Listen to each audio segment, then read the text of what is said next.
Hello అండి, welcome back to Mamata Sudhakar vlogs. ఈరోజైతే మరొక రెసిపీతో అయితే మీ ముందుకు వచ్చానండి. అదేంటంటే చికెన్ దమ్ బిర్యానీ అండి.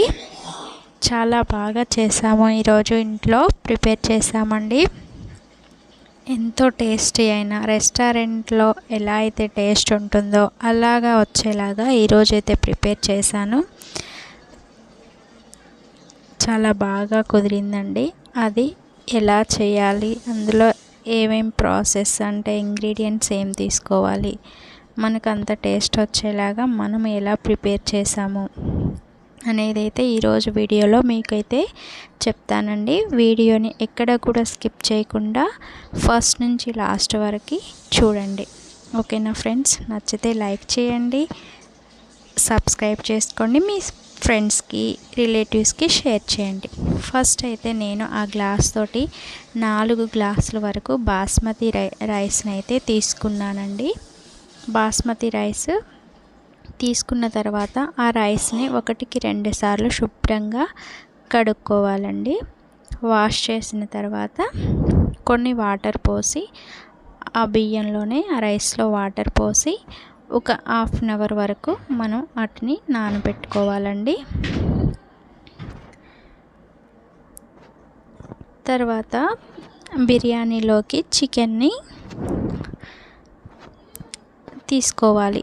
అది మంచిగా బిర్యానీలో ఎలా చేస్తామో అలా పీసెస్ అయితే కట్ చేయించుకొని తీసుకొచ్చుకోవాలండి. స్కిన్లెస్ అయితేనే బాగుంటుంది. అది కూడా నిమ్మకాయ కొంచెం ఉప్పు వేసుకొని నీట్గా 2 సార్లు కడిగేసుకోవాలి.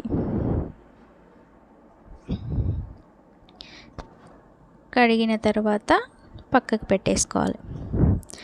తర్వాత ఆనియన్స్ని తీసుకొని మనం సన్నగా స్లైసెస్ లాగా కట్ చేసుకోవాలండి. కట్ చేసుకున్న తర్వాత 3 టేబుల్ స్పూన్ల వరకు ఆయిల్ తీసుకొని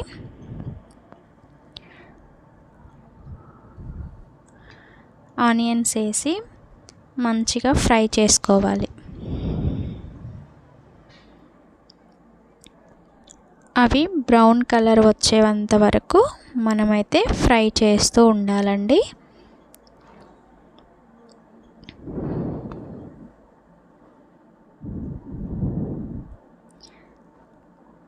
లో ఫ్లేమ్లో ఇలా కలర్ వచ్చాక లో ఫ్లేమ్లో పెట్టేసి ఇంకొంచెం బ్రౌన్ కలర్ వచ్చేంత వరకు ఫ్రై చేసుకొని తీసేయాలి.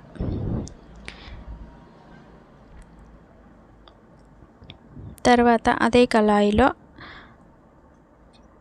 ఇంకో స్పూను ఆయిల్తో పాటు ఇంకో స్పూను మనము ఇక్కడ నెయ్యి తీసుకోవాలండి. నెయ్యి తీసుకొని హీట్ అయ్యాక మనము బిర్యానీ స్పైసెస్ అన్నీ వేసి మంచిగా వేయించుకోవాలి.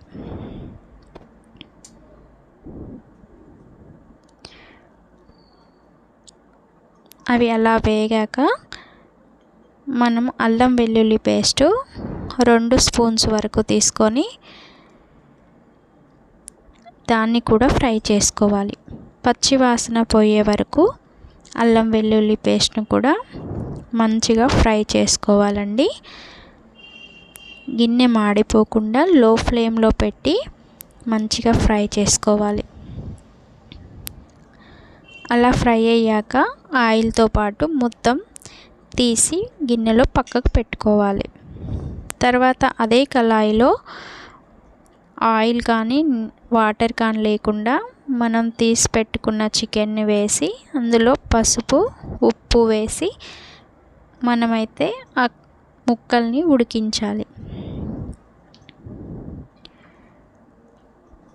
అలా ఆ పీసెస్కున్న వాటరు అంతా మనకి బయటికి వచ్చేసి అది మొత్తం కూడా మళ్ళీ డ్రై అయ్యేలాగా మనమైతే వాటిని ఉడకనిచ్చుకోవాలి. ఇక్కడే మనకు చికెన్ ఉడికిపోతుంది దాదాపు. తర్వాత 4 టమాటాలని తీసుకొని ముక్కలుగా చేసి మిక్సీ జార్లో తీసుకోవాలి. దాంతోపాటు పుదీనా కొత్తిమీర కూడా తీసుకొని మనము మిక్సీ జార్లో మిక్సీ పట్టుకోవాలి. మిక్సీ పట్టుకున్న తర్వాత ఆ పేస్ట్ని కూడా గిన్నెలో తీసుకొని పక్క పెట్టుకోవాలి. తర్వాత రైస్ ప్రిపరేషన్ కోసం మనం వాటర్ తీసుకొని అందులో కొంచెం నెయ్యి, ఆయిల్ కానీ నెయ్యి కానీ వేసుకొని 1-2 స్లైసెస్ నిమ్మకాయలు వేసుకొని ఆ నీటిని మరగనివ్వాలి.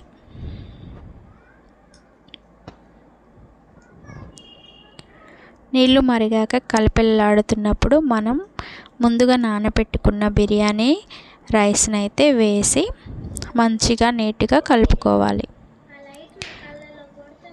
కలుపుకున్న తర్వాత రైస్ని మనము 70 to 80% వరకు ఉడకనివ్వాలి.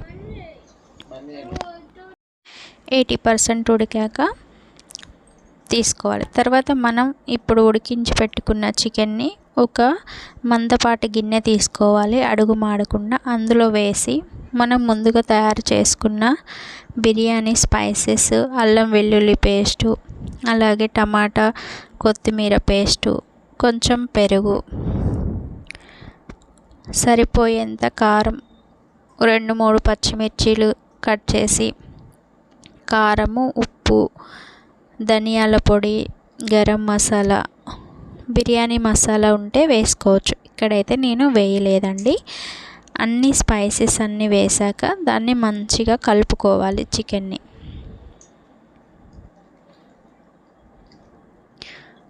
కలుపుకొని మంచిగా గిన్నెకి అడుగున మంచిగా పెట్టుకోవాలి.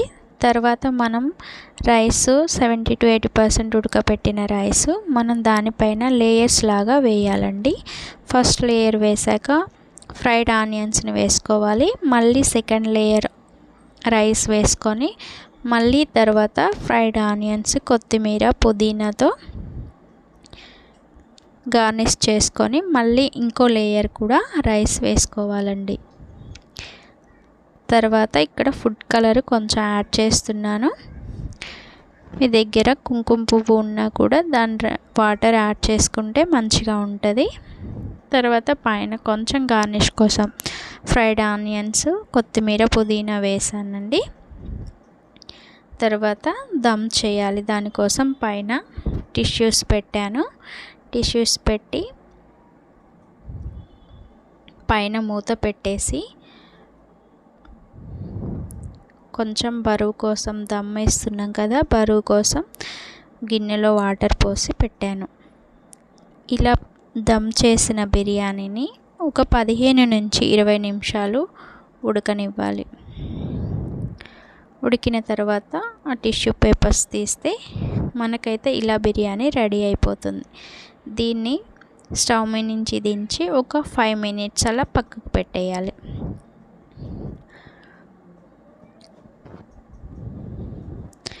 తర్వాత చూస్తే మనకి ఇలా బిర్యానీ అయితే రెడీ అయిపోతుందండి. ఎంతో టేస్టీ అయిన చికెన్ దమ్ బిర్యానీ అడుగు నుంచి తీస్తూ మనం సర్వ్ చేసుకోవాలండి. ఆ గ్రేవీ అంతా కూడా చాలా బాగా రైస్కి పడుతుంది. మనకు వేరే కర్రీ కూడా అవసరం ఉండదండి గ్రేవీ కోసం. అలా ఎంతో టేస్టీ అయిన చికెన్ దమ్ బిర్యానీ రెడీ అయిపోయింది. ప్లేట్లో తీసుకొని సర్వ్ చేసుకుంటే మనకు ఎంతో రుచికరమైన బిర్యానీ అయితే రెడీ అయిపోతుందండి. ఇలా మీరు కూడా ట్రై చేయండి, చాలా బాగుంటుంది. నచ్చితే లైక్ చేయండి అబ్బా, సబ్స్క్రైబ్ చేయండి. ఓకేనా? Thank you for watching.